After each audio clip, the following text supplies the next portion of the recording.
এত বেশি আবেগ ভালো না। ভালোবাসা ভালো জিনিস, অতিরিক্ত আবেগ ভালো না। আল্লাহ পাক আমাদেরকে বাস্তবতা বোঝার তৌফিক দান করুন। বাস্তবতা আমি আপনাকে দেখাচ্ছি। বাস্তবতা হচ্ছে এই যে বাংলাদেশের 90% মুসলিম দেখবেন, তার মধ্যে 90% 5 ওয়াক্ত নামাজ পড়ে না। এটা হচ্ছে আপনার বাস্তবতা।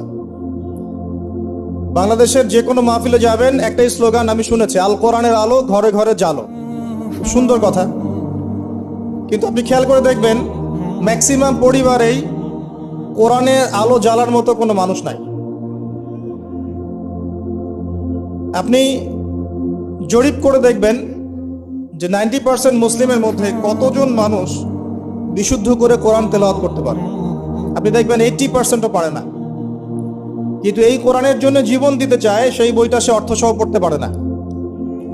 বাস্তবতা এক জিনিস, আর যা দেখছেন এগুলো আরেক জিনিস। এগুলোর মধ্যে কোনো মিল নাই।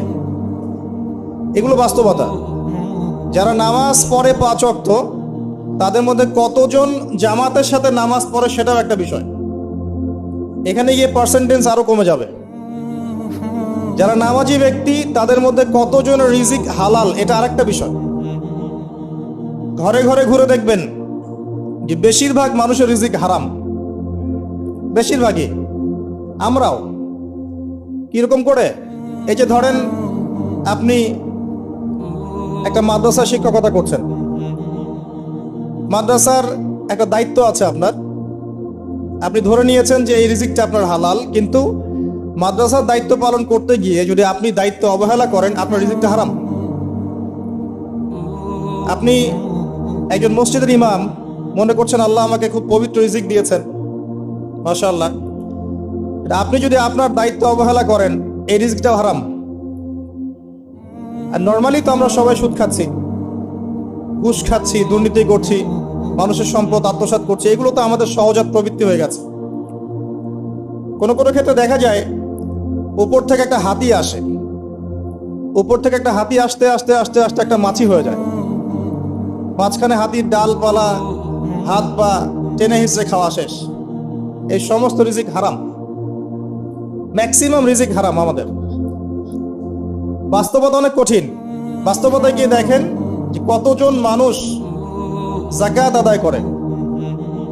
নামাজি ব্যক্তিদের মধ্যে যারা ইসলাম বোঝে, তাদের মধ্যে কতজন যাকাত দেয়। এটা আরেকটা মহামারী চলছে, যাকাত না দেওয়ার মহামারী। শুধু যদি যাকাতটা দিতেন ঠিক মতো, নিসাব পরিমাণ সম্পদ হয়ে গেছে, মালের যাকাত দিচ্ছেন, বাংলাদেশকে বহির্বিশ্বের কাছ থেকে ঋণ নিতে হতো না, একটা মানুষও না খেয়ে মারা যেত না।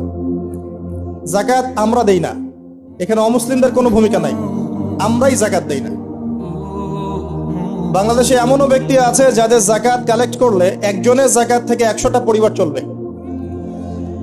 এটা কালেক্ট করার কোনো সিস্টেম নাই, এবং সেই ইচ্ছাকৃতভাবে দিচ্ছে না, আমরাই দিচ্ছি না। আপনি সমাজে ঘুরে দেখবেন কতগুলো পরিবার আছে যেগুলোর মধ্যে পর্দার বিধান কায়েম আছে। বাস্তবতা খুব কঠিন। আর যা দেখছেন আইওয়াশ, শোডাউন, এগুলো দিয়ে ইসলামের বিজয় কখনো হবে না। যত বেশি আইওয়াশ করবেন, শোডাউন করবেন, বাড়াবাড়ি করবেন, তত ইসলামের নূর, বরকত, আল্লাহর রহমত, নুসরা সব উঠে যাবে। আর ইসলামিক ব্যক্তিত্বদেরকে নিয়ে তো মোটেই করা উচিত নয়। কারণ রিয়া বা অহংকার বলে একটা কথা আছে, যার কলবের মধ্যে যাররা পরিমাণ অহংকার থাকবে, এই ব্যক্তি জান্নাতে যাবে না। অহংকার মুক্ত থাকতে চায় আলেম ওলামা শ্রেণীর মানুষ, কিন্তু তাদেরকে নিয়ে মানুষের অতিরিক্ত বাড়াবাড়ির কারণে মনের মধ্যে অনেক সময় রিয়া, অহংকার চলে আসতে পারে। এর ফলে সেই ব্যক্তিও জাহান্নামের খোরাক হচ্ছে, বলে নাউজুবিল্লাহ। সূক্ষ্মতা আমি আপনাকে বোঝাচ্ছি। রাসূলুল্লাহ সাল্লাল্লাহু আলাইহি ওয়াসাল্লাম বলেছেন, অন্ধকার রাতে কালো পাথরের উপরে কালো পিঁপড়া হেঁটে গেলে যেমন টের পাওয়া যায় না, আমি আবার বলছি, অন্ধকার রাতে কালো পাথরের উপরে কালো পিঁপড়া হেঁটে গেলে যেমন দেখা যায় না, এভাবেই মনের মধ্যে অহংকার, রিয়া চলে আসতে পারে। যদি আসে, আমার জন্য জান্নাত হারাম, নাউজুবিল্লাহ। দ্বীন ইসলামের বেসিক জিনিসগুলো নিয়ে কাজ করেন। আমি আপনাকে বেসিক জিনিস বোঝাচ্ছি।